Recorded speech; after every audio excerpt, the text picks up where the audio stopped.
একটা কমেন্টই করি, আপু তুমি না আমাকে অনেক ভালোবাসো, তাহলে তুমি আমার কাছে একটু দেখে দাও। আমি কিন্তু নিজের ইচ্ছেতে এভাবে কমেন্ট করছি। এখন তখন কিন্তু ভাইয়ের পাসপোর্ট যাই, মামুন ভাইয়ের পাসপোর্ট যাই, আমি কিন্তু সবার কাছে যাওয়ার জন্য চেষ্টা করি, কিন্তু আমার পাশে আসার মতো কেউ নেই।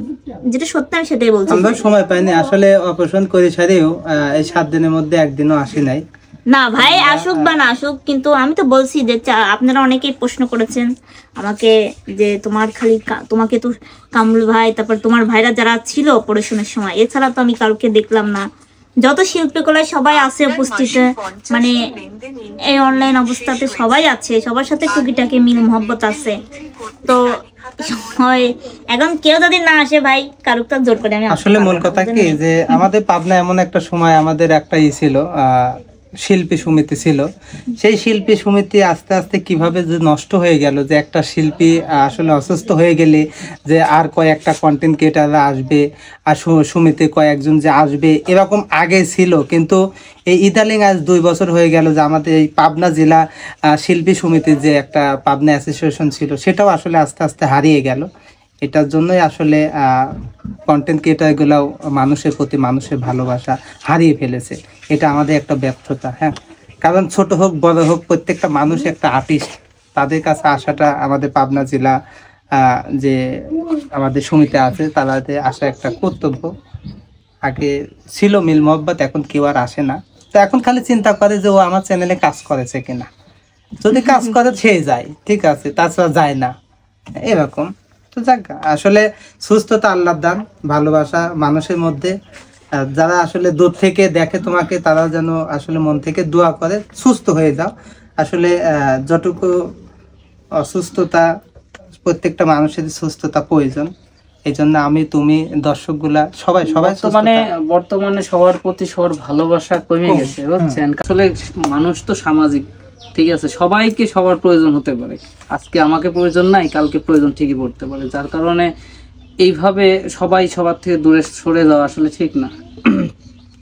অনেকে মনে করতেছে যে আমি এখন কি হয়ে গেলাম, তাই না ভাই? ব্যাপারটা সমস্যা নাই। এখন আমার পাশে যারা ছিল আমি তাদের জন্য মন থেকে দোয়া করি। তো ভালোবাসা, আপনাদের ভালোবাসা আছে দেখে বিধায় আমি সুস্থ আছি। আর আপনাদের দোয়াটাই অনেক কিছু। আসলে কাছের মানুষগুলা দূরে চলে যায়, আর দূরের মানুষগুলা কাছে আসতে চাই। যেমন এই যে আমার বড় ভাই বসে আছে, মানে এই মানুষগুলার উপকার আমি কোনোদিন ভুলবো না। তো তাদের মাধ্যমে যারা আমাকে ভালোবাসে তাদেরকেও কোনোদিন ভোলা যাবে না। আমার দায়িত্বটা অপারেশনের মোটটুকু দায়িত্ব আমার বড় আপুর, জোসনা আপার। তো আপাকে কোনোদিন ভোলার মতো না। আসলে তাকে আমি কোনো সময় দেখিও নেই, অনদেখাই তার ভালোবাসা। আসলে এই ভালোবাসাগুলা চিরজীবন অমর হয়ে থাকবে। আর এখন আপনারা অনেকেই দেখছেন ভাইয়ের ভিডিওতে, তো এই শোভা আপুর কথা অনেকেই আমাকে বলছে যে লতা তোমাকে তো দেখছি শোভা আপুর সঙ্গে ভিডিও।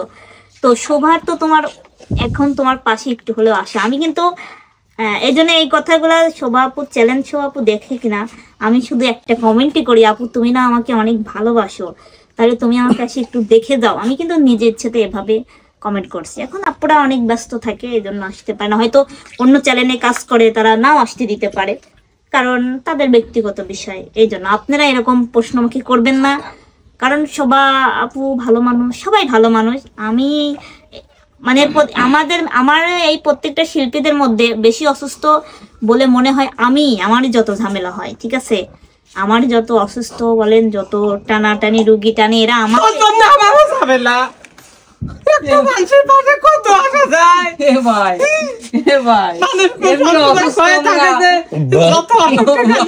লতারি হয়, তাই তো তোর ঝামেলা টানতে টানতে আমি আমার শালি ক্যামেরাম্যান কাইপে উঠলাম, এক বাবা ঝামেলা টানতে লাগে, আমি আমার শালির কাছে যেতে পারি। তোর কাঁদলে আমার লতা কাটতে পেলাবি, শালির কাছে গেলে মানে একটু হাত ধরে কথা খোয়া যায়। শালিকদের নিয়ে আসেন, যান কামরুল কথা কইছি, কি কব কলজে ছুটে পড়ি গেল। লেবু কাটি দে পানির ভিতর, লেবু তোমার আগে খায় দেখ, আমাকে বাড়িতে লেবু নেই, এমন ভাব দেখাচ্ছে জীবন। আর কাইদো না, খাও আর কাইদো না। গেল আগে। আরে বাপ রে বাপ, যেভাবে কথা যাই হোক দর্শক, প্রচন্ড গরম, লতার বাড়িতে আরো গরম, লতার জন্য সর্বদের ভুল ভাই করা যায় না, দেখাচ্ছে না এই লেবু কাটিলে আসো, এই তো খালি চিনি মাছ আছে লেবু নাই। খালি পানি সাথে অত লেবু খাওয়া। আচ্ছা